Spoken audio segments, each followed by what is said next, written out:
7 anos. Foram necessários 7 longos anos para eu descobrir que minha carreira estava sendo destruída pelas mãos de alguém que eu considerava apenas uma formalidade corporativa. Quando abri aquele e-mail de demissão sem justificativa, eu jamais imaginaria que a verdade por trás daquelas linhas frias me faria questionar cada segundo da minha trajetória profissional. Meu nome é Marina. Tenho 32 anos e durante quase uma década fui secretária executiva do Dr. Ricardo Mendes, diretor financeiro de uma das maiores consultorias do país. Mas essa não é uma história sobre lealdade recompensada ou dedicação reconhecida. É sobre como a inveja disfarçada de protocolo pode envenenar anos de trabalho sem que você perceba até ser tarde demais. Tudo começou de forma absolutamente normal. Eu tinha 25 anos quando fui contratada para ser a assistente direta do Dr. Ricardo. Recém-formada em administração, cheguei àquela empresa com os olhos brilhando de expectativa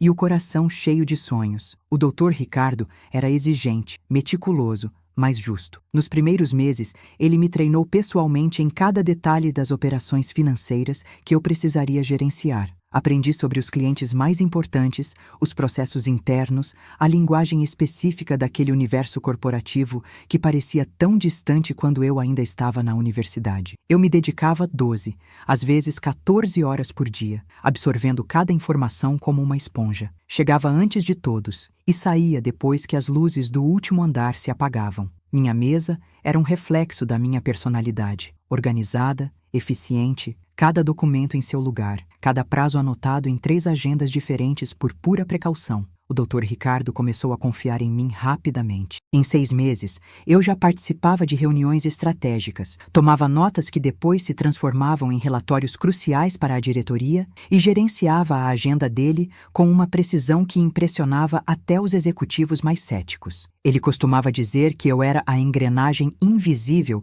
que fazia tudo funcionar sem ruídos. Nunca esquecerei o dia em que ele me chamou em sua sala e disse: "Marina, você tem um talento raro. Não é só competência técnica, é intuição. Você entende o que precisa ser feito antes mesmo de eu pedir." Aquelas palavras me fizeram sentir que cada sacrifício valia a pena, que eu estava construindo algo sólido, uma reputação profissional que ninguém poderia tirar de mim. Ou pelo menos era isso que eu acreditava. Foi no final do meu primeiro ano na empresa que conheci Patrícia, a esposa do Dr. Ricardo. Ela apareceu no escritório numa tarde de sexta-feira, elegante, perfumada, com aquele ar de quem está acostumada a ser notada. O Dr. Ricardo nos apresentou de forma casual e Patrícia me cumprimentou com um sorriso que não chegava aos olhos. "Então você é a famosa Marina sobre quem Ricardo tanto fala", ela disse, e algo na entonação daquela frase me causou um desconforto que não consegui nomear na época. Eu simplesmente sorri de volta, agradeci o elogio indireto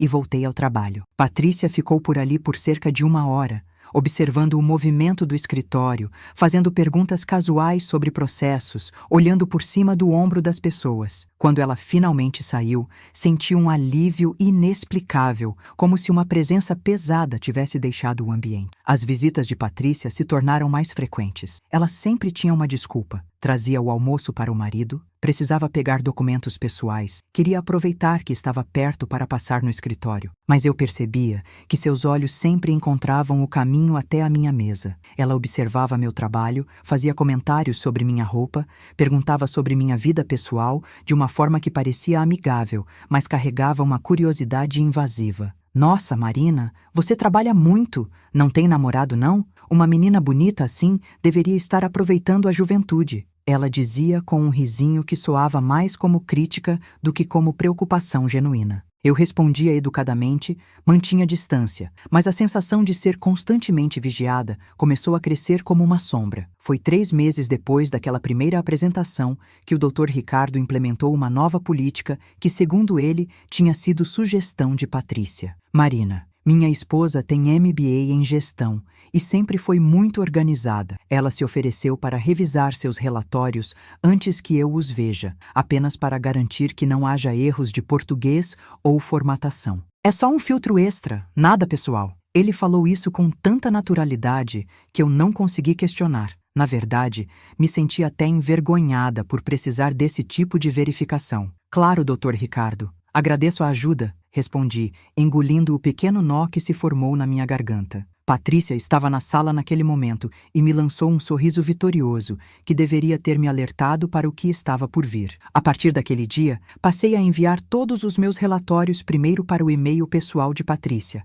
Ela geralmente levava entre 24 e 48 horas para devolvê-los com correções. No início, eram pequenas mudanças, uma vírgula aqui, uma reformulação ali. Eu agradecia humildemente, assumia que meu português precisava ser aprimorado e prometia a mim mesma estudar mais gramática. Mas com o passar dos meses, as alterações se tornaram maiores. Patrícia mudava frases inteiras, reorganizava parágrafos, substituía termos técnicos por sinônimos que, muitas vezes, não faziam sentido no contexto financeiro. Quando eu questionava timidamente algumas mudanças, ela respondia com uma mistura de condescendência e autoridade. Marina, querida, eu tenho mais experiência em comunicação corporativa. Confie em mim. O que eu não percebia era o padrão que estava se formando. A cada relatório revisado por Patrícia, pequenos erros eram introduzidos, dados ligeiramente alterados, datas trocadas por prazos impossíveis, conclusões que contradiziam os números apresentados. Mas eram erros sutis, do tipo que só apareceriam depois, quando alguém tentasse usar aquele relatório como referência para tomar decisões. E quando esses erros eram descobertos, adivinha para quem apontava o dedo? Para mim, é claro. O Dr. Ricardo começou a me chamar em sua sala com frequência crescente. Marina, esse número está errado aqui. Como isso passou por você? Ou, Marina, essa análise não faz sentido. Você está tendo problemas pessoais? Parece distraída ultimamente. Eu me desculpava, revisava tudo obsessivamente. Passava madrugadas conferindo cada vírgula, cada número, cada referência. Mas quanto mais eu me esmerava, mais erros apareciam. Era como se eu estivesse lutando contra uma força invisível que sabotava cada esforço. Minha autoconfiança começou a desmoronar. Eu, que sempre fui meticulosa, estava sendo vista como desleixada. Comecei a duvidar da minha própria capacidade, a questionar se realmente servia para aquele trabalho. As noites de insônia se multiplicaram. Eu checava e rechecava documentos até meus olhos arderem, mas sempre havia algo que escapava, sempre havia uma falha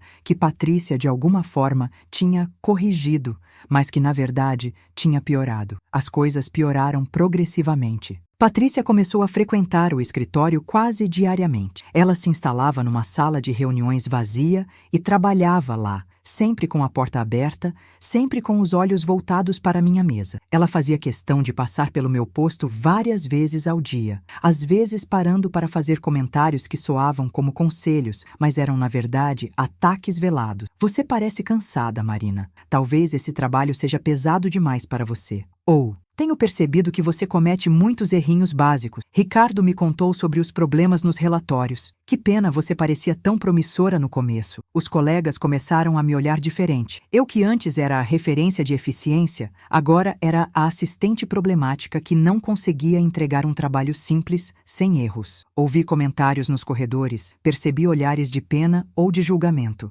Algumas pessoas ainda me apoiavam, mas a maioria preferia se afastar, como se minha incompetência pudesse ser contagiosa. Eu me sentia cada vez mais isolada, mais insegura, mais perdida naquele labirinto de acusações que não conseguia entender. O pior momento veio numa sexta-feira, 6 anos depois que comecei a trabalhar ali. Foi durante uma reunião trimestral com todos os diretores e suas assistentes. Eu tinha preparado uma apresentação sobre os resultados financeiros do trimestre, um trabalho que levou semanas e que, como sempre, passou pela revisão de Patrícia. Quando o Dr. Ricardo começou a apresentar os dados, um dos outros diretores interrompeu. Espera, Ricardo, esse gráfico está mostrando crescimento de 20%, mas os números da tabela indicam apenas 12%. O que está acontecendo aqui? O silêncio que se seguiu foi ensurdecedor. Todas as cabeças se viraram para mim. O doutor Ricardo olhou para a tela, depois para mim, e a decepção em seus olhos foi como um soco no estômago. Marina,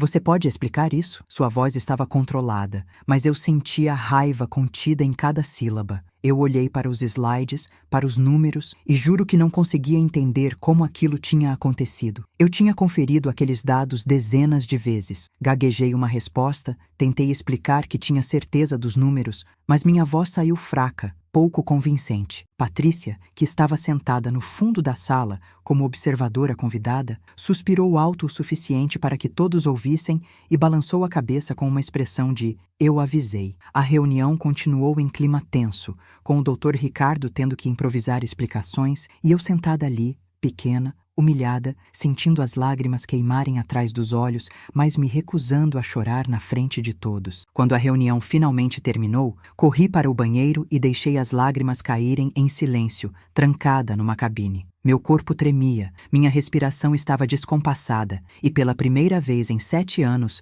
considerei seriamente pedir demissão. Mas algo dentro de mim, talvez orgulho, talvez teimosia, me fez decidir que não iria desistir assim. Eu ia descobrir o que estava acontecendo, ia provar que não era incompetente, mesmo que isso custasse cada gota de energia que me restava. Se você já passou por algo parecido, se já sentiu seu trabalho ser desvalorizado sem entender o porquê, se já foi humilhado injustamente, deixe seu like neste vídeo. Ele me ajuda a continuar compartilhando histórias como essa. E se inscreva no canal, porque o que vem a seguir vai te mostrar como a verdade sempre encontra uma forma de aparecer. Não importa quantos anos leve. E acredite, essa reviravolta vai fazer valer cada segundo de sofrimento. Comenta aqui embaixo qual foi a pior humilhação que você já sofreu no trabalho. Quero ler cada história de vocês. Os meses que se seguiram àquela reunião desastrosa foram os mais sombrios da minha carreira. Eu me tornei uma sombra de quem tinha sido. Chegava ao trabalho com o estômago embrulhado, vivia com medo de cometer o próximo erro, checava cada documento com uma obsessão que beirava o patológico. Mas quanto mais eu tentava ser perfeita,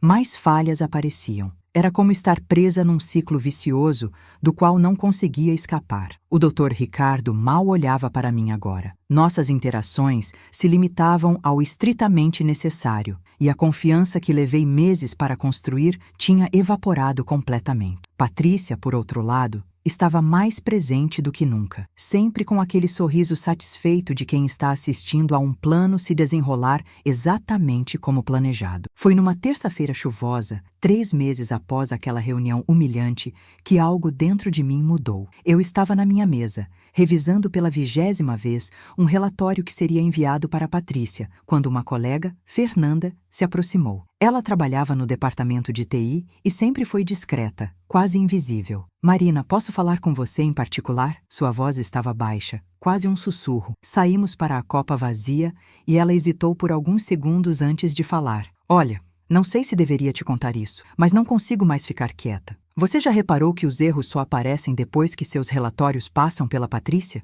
Meu coração disparou. "Como assim?" Fernanda respirou fundo. "Eu cuido dos backups do sistema. Tenho acesso a versões anteriores de documentos. Já reparei algumas vezes que as versões que você envia são diferentes das que chegam ao Dr. Ricardo. Mas nunca tive certeza se era só coincidência ou atualização de última hora." Aquela conversa plantou uma semente que cresceu rapidamente. Naquela noite, pela primeira vez em meses, não chorei de frustração. Senti algo diferente. Uma clareza gelada, uma determinação que cortava a névoa de insegurança que tinha me envolvido por tanto tempo. Comecei a observar tudo com novos olhos, não como uma vítima confusa, mas como uma investigadora. Passei a documentar cada passo do meu trabalho de forma meticulosa. Antes de enviar qualquer relatório para Patrícia, eu salvava 3 cópias, uma no computador, uma na nuvem pessoal e uma versão impressa que guardava em casa. Também comecei a anotar exatamente que horas eu enviava cada documento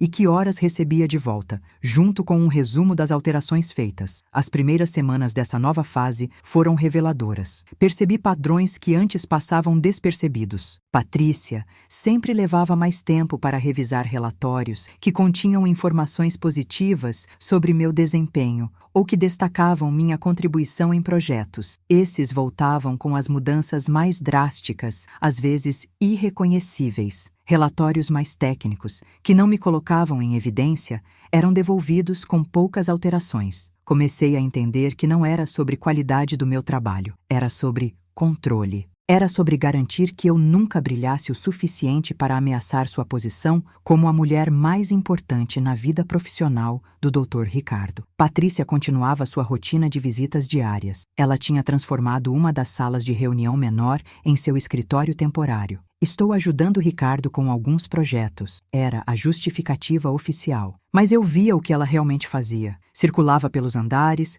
conversava com pessoas-chave, fazia comentários sutis que minavam minha reputação. Ouvi fragmentos de conversas. Coitada da Marina. Tão jovem e já tão estressada. Ricardo está preocupado com ela. Ou, estou tentando ajudar, mas alguns erros são graves demais. Não sei quanto tempo mais ela vai durar aqui. Cada palavra era uma gota de veneno, cuidadosamente administrada para parecer preocupação quando era pura malícia. Mas eu não estava mais aceitando passivamente. Comecei a fazer perguntas discretas para colegas mais antigos. Descobri que Patrícia tinha histórico de ciúmes profissionais. Antes de mim, havia outra assistente, Juliana, que também tinha sido demitida de forma abrupta. Ela era excepcional. Um gerente me contou em um happy hour, mas de repente começou a cometer erros básicos. Patrícia dizia que ela não tinha maturidade para o cargo. Juliana saiu arrasada, dizendo que não entendia o que tinha acontecido. A semelhança com minha situação era arrepiante. Uma descoberta particularmente chocante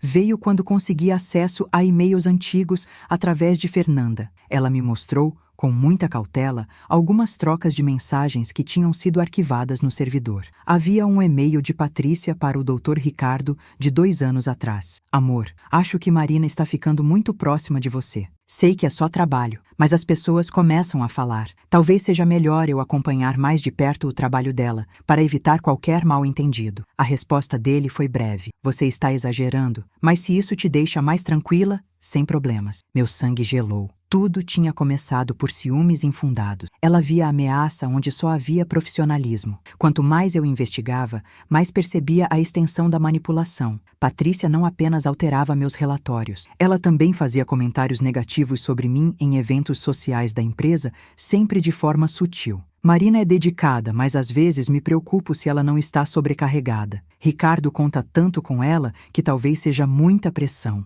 Para quem ouvia, parecia preocupação genuína. Na verdade, era uma forma de plantar a ideia de que eu não era confiável, que poderia quebrar a qualquer momento sob pressão. Descobri também que alguns dos erros mais graves tinham sido introduzidos em momentos estratégicos, antes de avaliações de desempenho, antes de discussões sobre promoções, antes de reuniões importantes, onde meu trabalho seria destacado. Não era acaso, era sabotagem calculada. Patrícia estudava o calendário corporativo e garantia que meus fracassos mais visíveis coincidissem com momentos em que minha carreira poderia avançar. Era uma estratégia sinistra, executada com precisão cirúrgica. As humilhações, no entanto, não pararam. Se algo, pioraram. Numa manhã, o Dr. Ricardo me chamou em sua sala com um e-mail impresso na mão. Marina, esse relatório que você enviou ontem para o cliente tem um erro crasso de cálculo. Eles me ligaram constrangidos, apontando que os números não fecham.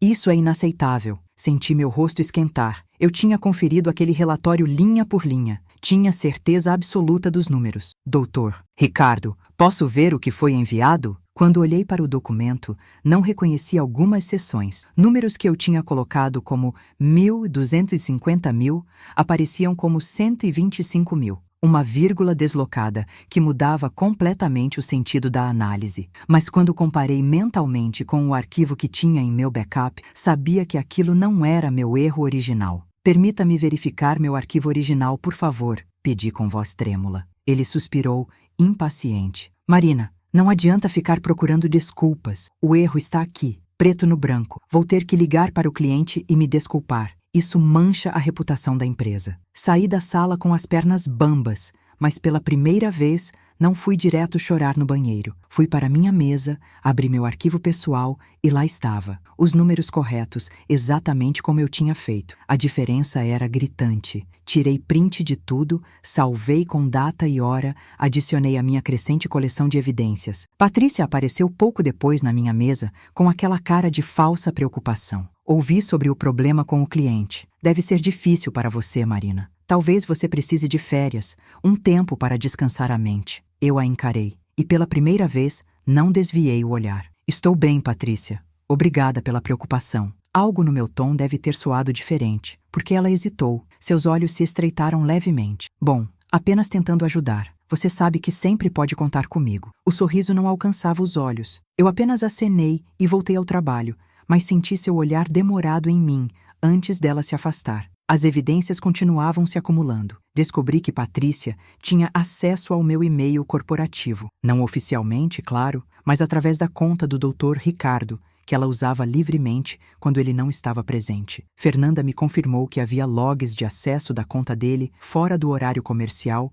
vindos do IP da casa deles. Patrícia entrava, lia meus e-mails, monitorava minhas comunicações, sentia-me violada, exposta, como se minha privacidade profissional tivesse sido invadida por anos sem que eu soubesse. Comecei a testar minha teoria. Em um relatório, intencionalmente coloquei uma informação ligeiramente ambígua, que poderia ser interpretada de duas formas. Quando o documento voltou de Patrícia, ela tinha escolhido a interpretação errada, aquela que, num contexto posterior, pareceria um erro meu. Mas eu tinha a versão original, mostrando que eu nunca tinha sido tão específica quanto a versão corrigida sugeria. Era a prova que eu precisava. Ela não estava apenas corrigindo, estava deliberadamente criando armadilhas. Quanto mais eu descobria, mais minha raiva crescia. Não era apenas raiva pelo que tinha acontecido, mas por todo o tempo que desperdicei, duvidando de mim mesma, por todas as noites que chorei, achando que era incompetente, por todas as oportunidades que perdi, porque minha reputação tinha sido destruída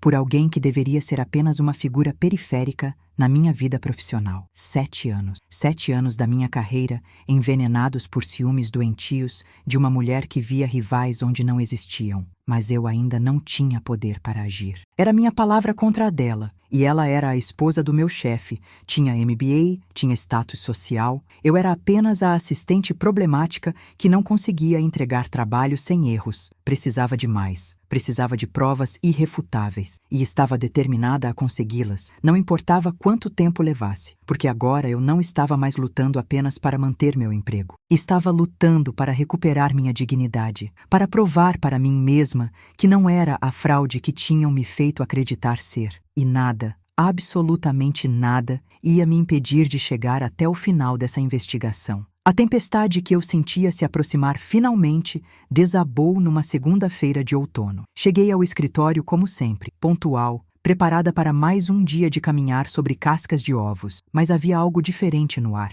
O doutor Ricardo me chamou em sua sala antes mesmo que eu ligasse o computador. Seu rosto estava fechado, sério de uma forma que me fez o estômago revirar. Patrícia estava lá também, sentada confortavelmente numa das poltronas, como se aquele fosse seu território. Marina, sente-se, ele disse, e o tom formal me alertou que algo muito errado estava prestes a acontecer. Tenho pensado muito sobre nossa situação de trabalho nos últimos meses. Ele começou, evitando meu olhar. Os erros se tornaram frequentes demais. Estamos perdendo credibilidade com clientes, e eu simplesmente não posso mais arriscar a reputação da empresa. Meu coração começou a bater descompassado. Dr. Ricardo, eu posso explicar sobre os relatórios. Se o senhor me der uma chance de... Ele levantou a mão, me interrompendo. Marina, a decisão já foi tomada. Estamos encerrando seu contrato efetivo hoje. Você terá 3 meses de indenização, uma carta de referência neutra e pode usar o restante da semana para organizar suas coisas. As palavras caíram sobre mim como pedras. Demitida. Após 7 anos de dedicação absoluta, eu estava sendo descartada como se fosse descartável. Olhei para Patrícia e ela não tentou disfarçar a satisfação em seus olhos. Havia um pequeno sorriso nos cantos de sua boca, uma expressão de vitória que ela não conseguia completamente esconder. Naquele momento, tudo ficou cristalino. Ela tinha orquestrado isso desde o começo. Cada erro plantado, cada relatório sabotado, cada comentário venenoso tinha sido um tijolo nesse muro que agora desabava sobre mim. E ela estava ali, assistindo ao resultado final de 7 anos de manipulação sistemática. Entendo, foi tudo que consegui dizer, minha voz saindo estranhamente calma, uma calma que surpreendeu até a mim mesma. Era como se uma parte de mim já esperasse por aquilo, já estivesse preparada. Você tem sido uma funcionária dedicada, Marina, o Dr. Ricardo continuou, e consegui ouvir um traço de desconforto em sua voz. Mas às vezes as coisas simplesmente não funcionam. Não é pessoal, não é pessoal. Aquelas palavras ecoaram na minha mente como uma piada cruel. Claro que era pessoal. Tudo sobre aquilo era profundamente pessoal. Mas eu não ia me rebaixar a discutir ou implorar. Posso ir buscar minhas coisas agora? Ele pareceu surpreso com minha compostura. Claro, O RH vai te contactar sobre os detalhes da rescisão. Levantei-me com a dignidade que me restava e saí da sala, sentindo os olhos de Patrícia me queimando pelas costas. A caminhada até minha mesa pareceu surreal. Colegas me olhavam com pena ou curiosidade. Alguns desviavam o olhar rapidamente. A notícia já tinha se espalhado. Sempre se espalha rápido quando alguém é demitido. Comecei a recolher meus pertences pessoais. A caneca que tinha ganhado de aniversário de um cliente favorito, a foto emoldurada da minha formatura, o pequeno cacto que mantinha vivo milagrosamente havia 3 anos, alguns livros técnicos, cadernos com anotações. Cada objeto era uma memória de um tempo em que eu acreditava estar construindo algo duradouro. Fernanda se aproximou discretamente, seus olhos úmidos. Marina, eu sinto muito. Isso é tão injusto. Abracei-a brevemente. Obrigada por tudo, sussurrei. Ela entendeu. Obrigada pelas informações, pelo apoio silencioso, por ser a única que tinha tentado me mostrar a verdade. Mas enquanto eu organizava aquela caixa de papelão com os fragmentos da minha vida profissional, algo dentro de mim não estava quebrado. Estava cristalizando, endurecendo, transformando-se em determinação pura. Porque eu tinha um trunfo que ninguém sabia. Tinha 7 meses de documentação meticulosa. Tinha backups de todos os relatórios originais e suas versões alteradas. Tinha prints de e-mails, registros de horários, conversas documentadas. Tinha construído um dossiê completo da sabotagem sistemática que tinha sofrido. E agora, livre das amarras corporativas, eu podia finalmente usar tudo isso. Saí do prédio pela última vez como funcionária naquela tarde chuvosa. Não chorei. Não olhei para trás com nostalgia. Dirigi para casa com a caixa de pertences no banco de trás e uma clareza de propósito que não sentia há anos. Ao chegar, abri meu laptop e organizei todas as evidências que tinha coletado. Eram centenas de documentos, relatórios com marcações mostrando as alterações, e-mails datados, conversas testemunhadas, logs de acesso ao sistema. Tudo meticulosamente organizado, categorizado, preparado para ser apresentado. Minha primeira ligação foi para um advogado trabalhista que tinha sido recomendado por um amigo. Expliquei a situação. Enviei os documentos. Ele levou 2 dias para revisar tudo e me ligar de volta. Marina, isso é ouro. Você tem um caso sólido não apenas de demissão sem justa causa mal conduzida, mas de assédio moral sistemático. Podemos argumentar que a empresa criou um ambiente de trabalho hostil e tóxico. Se quiser levar isso adiante, temos chances reais. Autorizei-o a prosseguir. Não era sobre dinheiro, era sobre justiça. Era sobre garantir que o que aconteceu comigo ficasse registrado, documentado, reconhecido. Mas eu sabia que o processo legal seria longo e desgastante. Queria algo mais imediato. Então comecei a fazer ligações estratégicas. A primeira foi para Juliana, a assistente anterior que tinha passado pela mesma situação. Levei semanas para localizá-la através de redes sociais. Quando finalmente conversamos, foi como se ela estivesse revivendo um trauma. Eu pensei que estava ficando louca. Ela me contou com voz embargada. Eu era tão cuidadosa, mas os erros apareciam do nada. E Patrícia estava sempre ali, com aquele olhar de pena, dizendo que talvez eu não fosse adequada para o cargo. Quando fui demitida, entrei em depressão por meses. Questionei toda a minha capacidade profissional. Contei a ela sobre minha descoberta, sobre a sabotagem sistemática. Ela ficou em silêncio por longos segundos antes de sussurrar. Ela fez isso comigo também. Deus do céu, ela fez isso comigo também. Juliana ainda tinha alguns documentos do período em que trabalhou lá. Também tinha suas próprias suspeitas, mas nunca tinha tido coragem de investigar. Agora, juntas, tínhamos um padrão claro.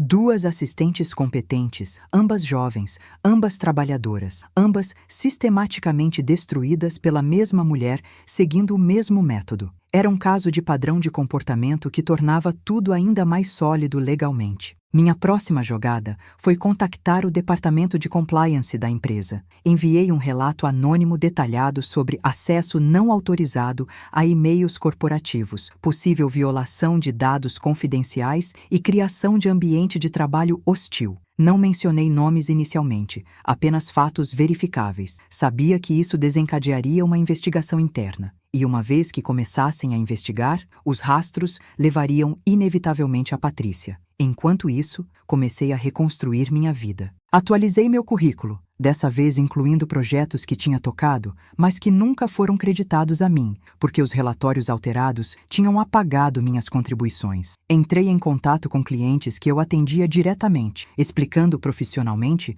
que não estava mais na empresa, mas mantinha-me disponível caso precisassem de consultoria. Alguns expressaram surpresa e decepção com minha saída. Um deles, o diretor financeiro de uma grande corporação, foi particularmente enfático. Marina, você sempre foi excepcional. Se algum dia decidir seguir carreira como consultora independente, eu seria seu primeiro cliente. 2 semanas após minha demissão, recebi uma ligação inesperada. Era do diretor de RH da empresa. Sua voz estava tensa. Marina, preciso conversar com você sobre algumas irregularidades que estamos investigando. Poderia vir ao escritório amanhã? Meu coração acelerou, mas mantive a voz neutra. Claro, que horas seria conveniente? Marcamos para as 10 da manhã do dia seguinte. Desliguei o telefone e permiti-me um pequeno sorriso. A engrenagem tinha começado a girar. Na noite anterior à reunião, revisei todos os documentos mais uma vez. Organizei tudo em pastas físicas e digitais, pronta para apresentar cada evidência se necessário. Mal dormi,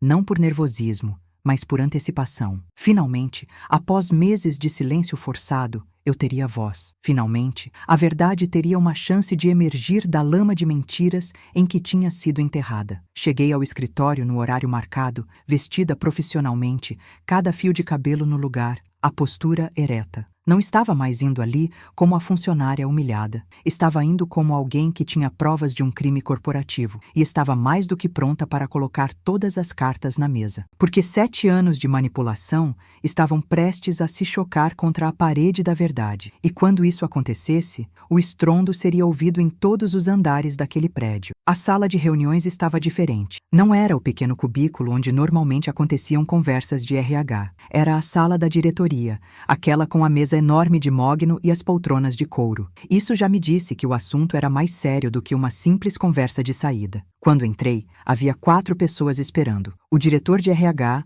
Paulo, que eu conhecia superficialmente, a diretora jurídica, doutora Marta, uma mulher de uns 50 anos com expressão séria, um homem que me foi apresentado como consultor externo de compliance e, para minha surpresa, um dos sócios fundadores da empresa, Dr. Alberto Ferreira, que raramente descia de seu andar executivo. A ausência de Dr. Ricardo e Patrícia era notável e significativa. Marina, obrigado por vir. Paulo começou, gesticulando para que eu me sentasse. Recebemos uma denúncia anônima sobre possíveis irregularidades envolvendo acesso não autorizado a sistemas e documentos da empresa. Durante nossa investigação preliminar, seu nome apareceu em vários contextos. Queríamos ouvir sua versão antes de prosseguir. Respirei fundo. Era agora ou nunca. Antes de começar, gostaria de apresentar algo. Abri minha bolsa e tirei um pendrive e uma pasta volumosa. Aqui está a documentação completa de 7 anos de sabotagem sistemática ao meu trabalho, incluindo alterações não autorizadas em relatórios, acesso não autorizado aos meus e-mails corporativos e um padrão de assédio moral que resultou na minha demissão injusta. O silêncio que se seguiu foi pesado. Doutora Marta estendeu a mão. Podemos ver?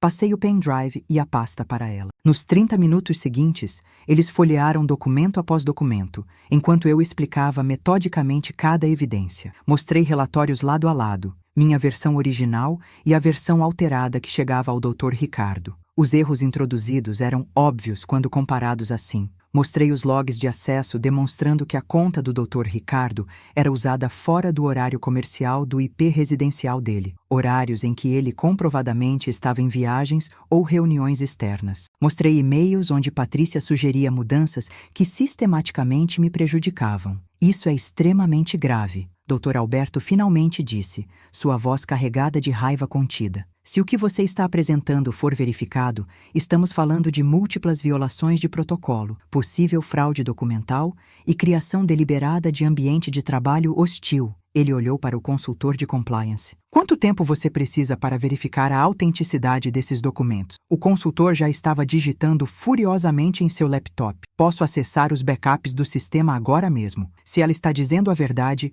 os metadados vão confirmar. Seguiram-se 2 horas tensas enquanto o consultor cruzava informações. Cada verificação confirmava minha história. Os relatórios no servidor corporativo correspondiam exatamente às versões corrigidas que eu tinha guardado, mas os metadados mostravam alterações feitas após meu envio inicial e antes da entrega ao Dr. Ricardo. Os logs de acesso eram incontestáveis. Dezenas de acessos ao meu e-mail corporativo através da conta do Dr. Ricardo, fora de seu horário de trabalho. E mais, o consultor descobriu que arquivos tinham sido deletados do servidor, mas os backups automáticos os preservaram. Eram e-mails meus para clientes, elogios ao meu trabalho, confirmações de que meus relatórios originais estavam corretos. Alguém tinha tentado apagar evidências da minha competência. A mais, eu disse, quando eles pareciam estar processando tudo. Não fui a primeira. Contei sobre Juliana, apresentei as conversas que tivemos,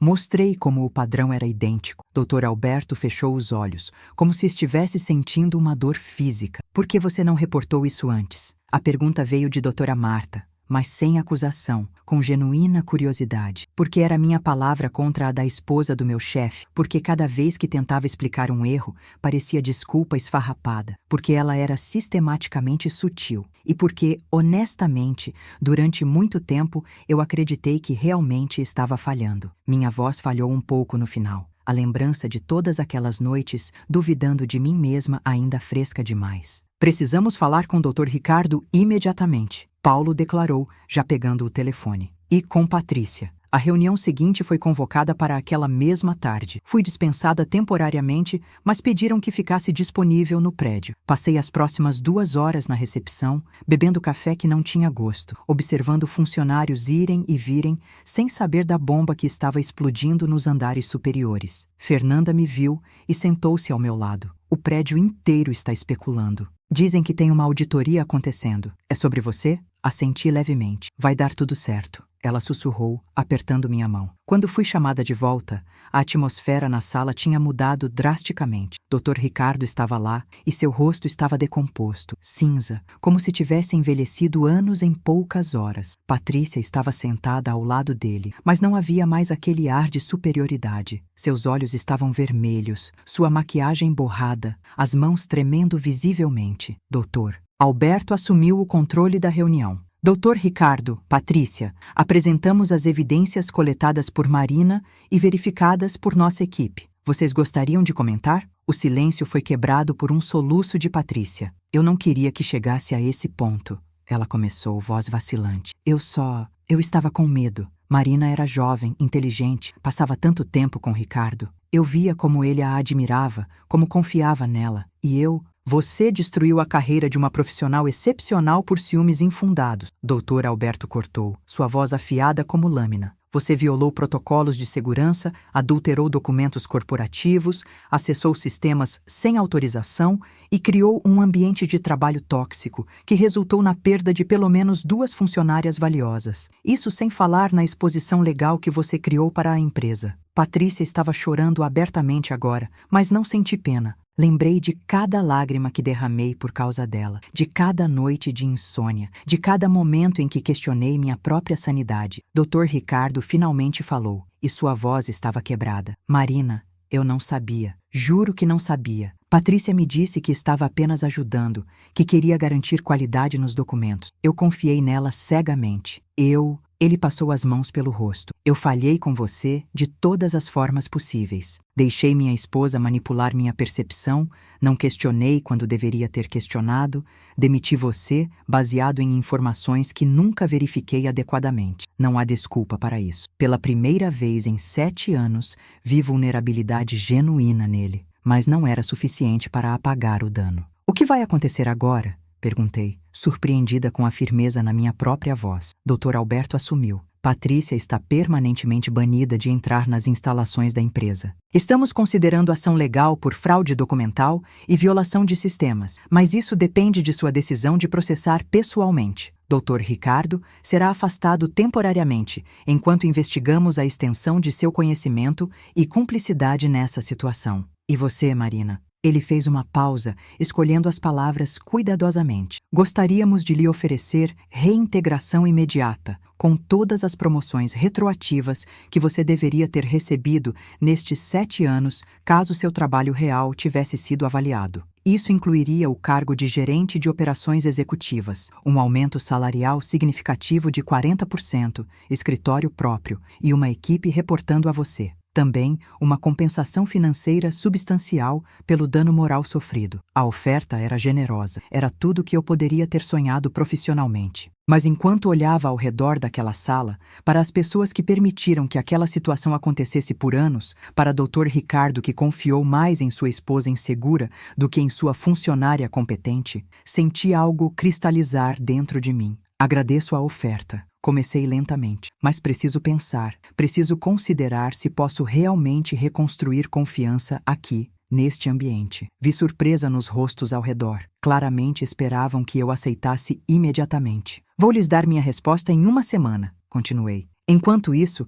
gostaria que o acordo de confidencialidade padrão não se aplicasse ao meu caso. Quero liberdade para falar sobre o que aconteceu se escolher fazer isso. Dr. Alberto hesitou. Mas doutora Marta interveio. Considerando as circunstâncias, concordo que é justo. Podemos elaborar um termo específico. Levantei-me para sair, mas doutor Ricardo me chamou. Marina, espere. Ele se aproximou, ignorando Patrícia que permaneceu sentada, um monte de destroços humanos. Sei que não tenho direito de pedir isso, mas... Você pode me perdoar algum dia? Olhei para ele, para o homem que eu tinha respeitado tanto, que tinha decepcionado tão completamente. Perdão é uma palavra complexa, respondi cuidadosamente. Talvez com tempo, mas esquecer? Isso nunca vai acontecer. E confiança, Dr. Ricardo? Confiança quebrada assim não se conserta facilmente. Ele assentiu, engolindo em seco, e eu saí daquela sala com a cabeça erguida, sabendo que, independente da minha decisão, eu tinha recuperado algo infinitamente mais valioso do que um cargo ou salário: minha verdade e minha dignidade. A semana que se seguiu àquela reunião explosiva foi de intensa reflexão. Acordei cada manhã com a proposta da empresa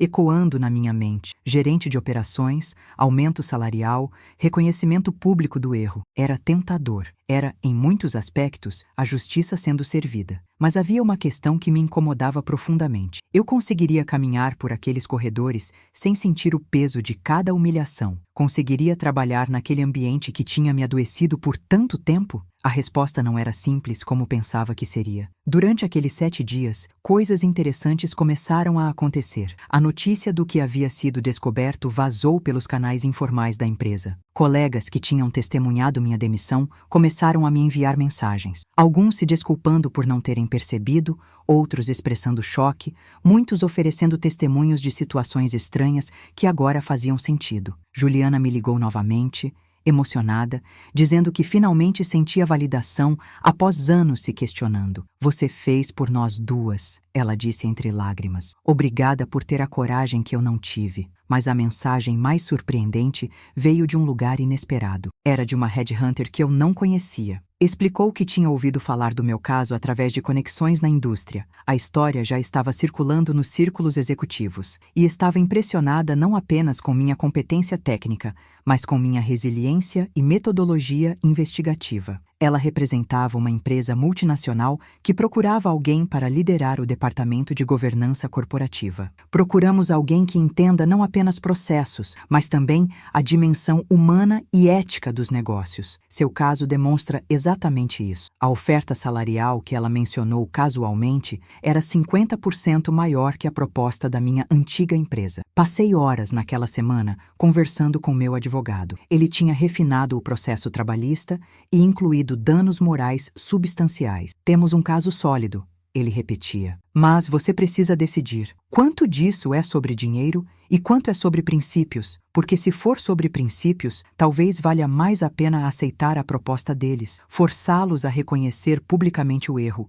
e então construir algo novo lá de dentro. Suas palavras ficaram comigo. O que eu realmente queria? Vingança? Justiça? Reparação? Ou simplesmente seguir em frente? Na quinta-feira daquela semana, recebi um e-mail inesperado. Era de Patrícia. Hesitei longos minutos antes de abrir, meu dedo pairando sobre o botão. Quando finalmente li, encontrei algo que não esperava. Um pedido de desculpas genuíno, não formal ou corporativo, mas cru e emocional. Ela admitia que seus ciúmes tinham destruído não apenas minha carreira, mas seu casamento e sua própria paz de espírito. Descrevia anos de terapia que agora percebia ter ignorado os sinais reais de seus problemas. Não pedia perdão. Dizia explicitamente que não merecia, mas queria que eu soubesse que estava buscando ajuda profissional e que enfrentaria as consequências legais de seus atos sem contestar. Não respondi imediatamente. Precisava processar aquilo. Quando o sábado chegou, 3 dias antes do prazo final para minha resposta, fiz algo que não fazia há muito tempo. Fui ao parque onde costumava correr antes de todo esse pesadelo começar. Sentei num banco, observei famílias passeando,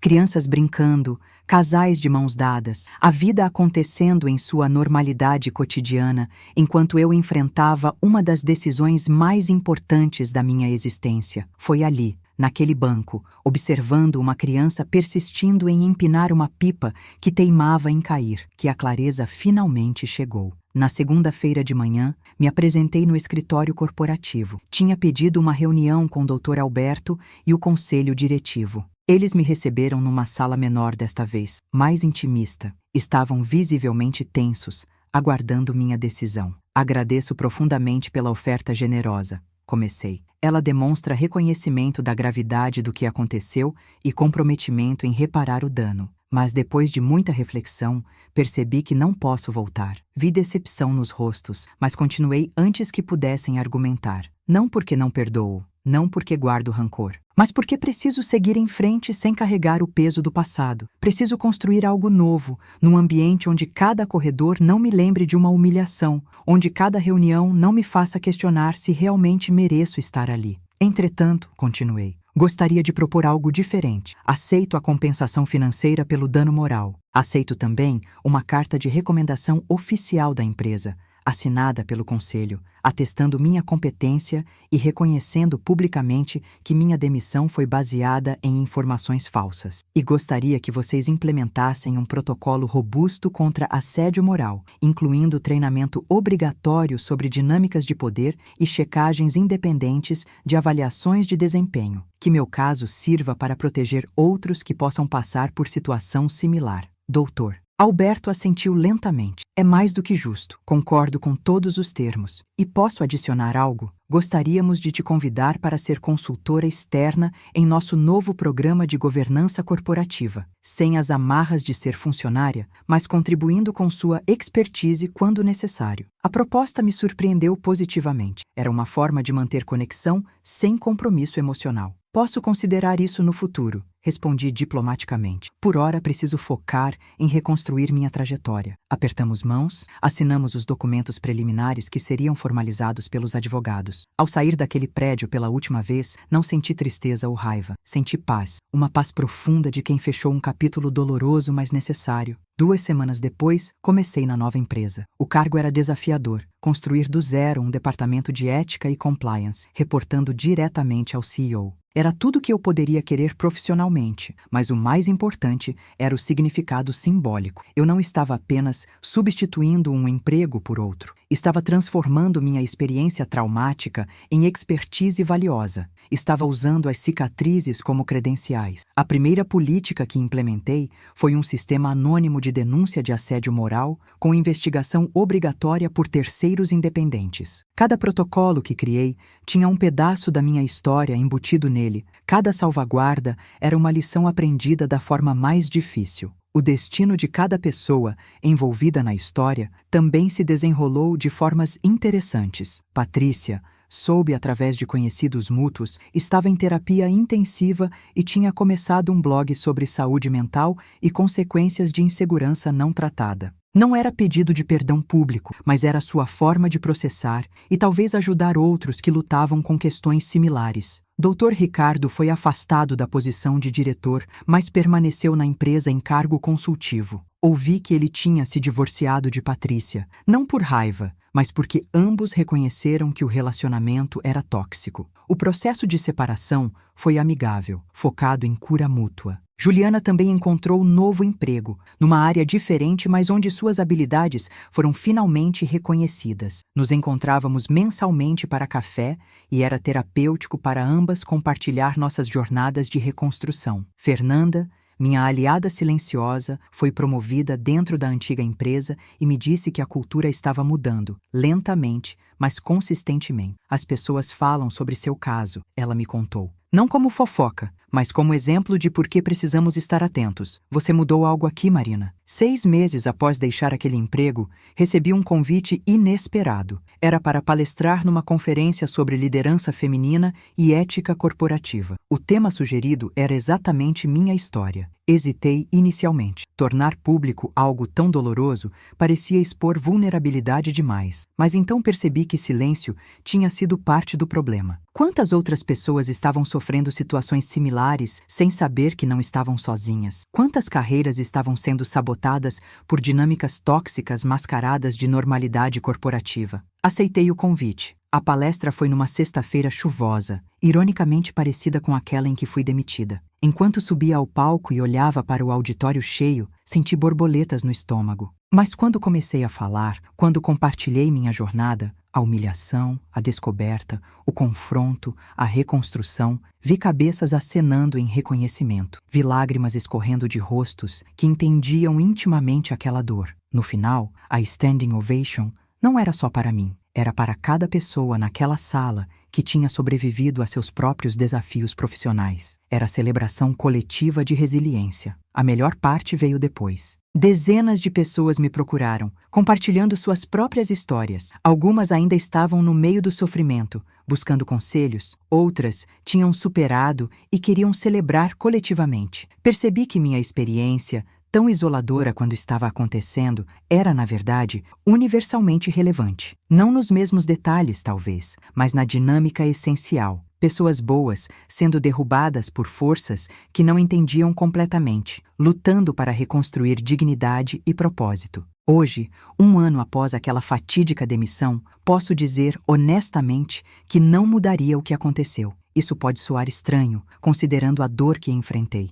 Mas aquela experiência me ensinou mais sobre força interior, sobre justiça, sobre a importância de documentar verdades e lutar por princípios do que qualquer sucesso fácil teria ensinado. Me ensinou que competência é importante, mas coragem moral é essencial. Me ensinou que às vezes perder um emprego é ganhar sua alma de volta. Ainda mantenho todos aqueles documentos, aquele dossiê meticuloso que compilei. Não porque precise mais deles legalmente, mas como lembrança. Lembrança de que verdade, quando persistentemente perseguida, sempre emerge. Lembrança de que 7 anos de sabotagem não puderam apagar 7 anos de competência real. Lembrança de que o poder que outros têm sobre nós é apenas o poder que permitimos que exerçam. Se você está passando por algo similar agora, se está sendo minado no trabalho, se está questionando sua própria sanidade porque as coisas não fazem sentido, ouça isto. Confie em sua intuição.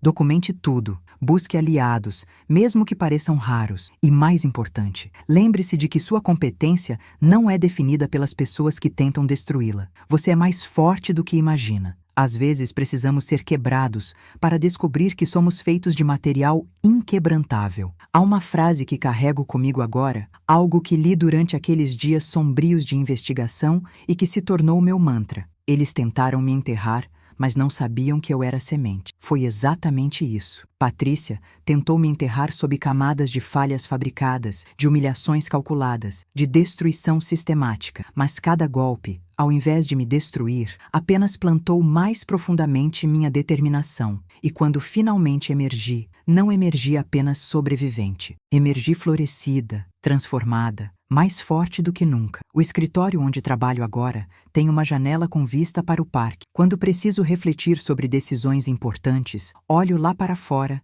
e lembro daquele banco, daquela criança com a pipa, daquela compreensão de que persistência e momento certo de soltar são igualmente importantes. Aprendi a aplicar isso em tudo, saber quando persistir contra ventos contrários e saber quando soltar o que não serve mais, permitindo que novos ventos te levem a alturas que você nem imaginava possíveis. Minha história não é de vingança perfeita ou de final feliz de conto de fadas. É uma história real, com nuances, com momentos de dúvida, com perdas genuínas, junto com ganhos. Perdi 7 anos num ambiente que deveria ter me nutrido, mas me drenou. Mas ganhei clareza sobre quem sou, sobre o que valorizo, sobre o tipo de profissional e pessoa que quero ser. E isso, honestamente, vale mais do que qualquer promoção ou reconhecimento corporativo. Se você chegou até aqui na história, obrigada por me ouvir. Obrigada por testemunhar. Compartilhar isso não foi fácil, mas foi necessário. Se a história te tocou de alguma forma, se te fez sentir menos sozinho em suas próprias lutas, deixe seu like. Se inscreva no canal, porque continuarei compartilhando histórias reais de superação, de justiça, de pessoas comuns fazendo coisas extraordinárias, simplesmente recusando-se a ser derrotadas. E, por favor, conte nos comentários. Você já passou por algo similar? Está passando agora? Ou conhece alguém que poderia se beneficiar de ouvir que não está sozinho? Sua história importa, sua voz importa. E juntos, criamos uma comunidade onde verdade e dignidade prevalecem sobre manipulação e poder abusivo. Até a próxima história. E lembre-se sempre, você é mais forte do que imagina.